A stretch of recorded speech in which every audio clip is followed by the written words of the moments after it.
యథార్థముగా మాట్లాడవలసి వస్తే పట్టుపంచ కట్టుకుని పరమేశ్వర సన్నిధానములకు వెళ్లకుండా ఉండడం మంచిది. ఎందుకో తెలుసా? ప్రతి వస్తువుకి కూడా గుణదోషములుంటాయి. ఒక్క పట్టుపంచ నెయ్యాలంటే ఎన్ని లక్షల పట్టు పురుగులో చచ్చిపోతాయి.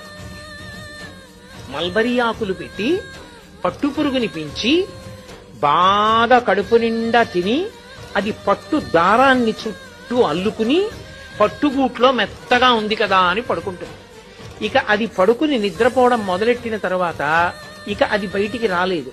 ఇక పట్టుదారం వదలదు. ఇప్పుడు ఆ పురుగును ఒక్కదాన్ని తీసి బయటపడాయాలంటే పట్టు కాయని కోసేయాలి.